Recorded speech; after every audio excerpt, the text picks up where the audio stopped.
ಡಿ.ಕೆ. ಶಿವಕುಮಾರ್ ಎಂಬ ಹೆಸರಿನಾದ ನಾನು ಕಾನೂನು ಮೂಲಕ ಸ್ಥಾಪಿತವಾದ ಭಾರತದ ಸಂವಿಧಾನ ವಿಷಯದಲ್ಲಿ ನಿಜವಾದ ಶ್ರದ್ಧೆ ಮತ್ತು ನಿಷ್ಠೆಯನ್ನು ಹೊಂದಿರುತ್ತೇನೆಂದು ನಾನು ಭಾರತದ ಸಾರ್ವಭೌಮತ್ವವನ್ನು ಮತ್ತು ಅಖಂಡತೆಯನ್ನು ಎತ್ತಿ ಹಿಡಿಯುತ್ತೇನೆಂದು ಮತ್ತು ಕರ್ನಾಟಕ ರಾಜ್ಯದ ಮುಖ್ಯಮಂತ್ರಿಯಾಗಿ ನನ್ನ ಕರ್ತವ್ಯವನ್ನು ಶ್ರದ್ಧಾಪೂರ್ವಕವಾಗಿ ಮತ್ತು ಅಂತಃಕರಣಪೂರ್ವಕವಾಗಿ ನಿರ್ವಹಿಸುತ್ತೇನೆಂದು ಭಯ ಅಥವಾ ಪಕ್ಷಾತೀತವಲ್ಲದೆ ರಾಗ ದ್ವೇಷವಿಲ್ಲದೆ ಎಲ್ಲ ಬಗೆಯ ಜನರಿಗೆ ಸಂವಿಧಾನಕ್ಕೆ ಮತ್ತು ಕಾನೂನಿಗೆ ಅನುಸಾರವಾಗಿ ನ್ಯಾಯಯುತವಾಗಿ ಮಾಡುತ್ತೇನೆಂದು ನನ್ನ ಅಜ್ಜ ಗಂಗಾಧರಜ್ಜನ ಹೆಸರಿನಲ್ಲಿ ಪ್ರಮಾಣ ಮಾಡುತ್ತೇನೆ.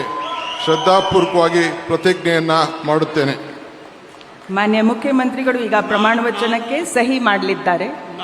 ನಾನು ಡಿ.ಕೆ. ಶಿವಕುಮಾರ್ ಎಂಬ ಹೆಸರಾದ ನಾನು ಕರ್ನಾಟಕ ರಾಜ್ಯದ ಮುಖ್ಯಮಂತ್ರಿಯಾಗಿ ನನ್ನ ಪರ್ಯಾಲೋಚನೆಗೆ ತರಲಾಗುವ ಅಥವಾ ನನಗೆ ತಿಳಿಯದೇ ಬರುವ ಯಾವುದೇ ವಿಷಯವನ್ನು ರಾಜ್ಯದ ಮುಖ್ಯಮಂತ್ರಿಯಾಗಿ ನನ್ನ ಕರ್ತವ್ಯವನ್ನು ಮುಕ್ತ ನಿರ್ವಹಣೆ ಅಗತ್ಯವಾಗುವುದೆಂದು ಸಂದರ್ಭದಲ್ಲಿ ಅಲ್ಲದೆ ಅನಾತ್ಯ ಯಾರೇ ವ್ಯಕ್ತಿಗೆ ಅಥವಾ ವ್ಯಕ್ತಿಗಳಿಗೆ ಪ್ರತ್ಯೇಕವಾಗಿ ಅಥವಾ ಪರೋಕ್ಷವಾಗಿ ತಿಳಿಸಿ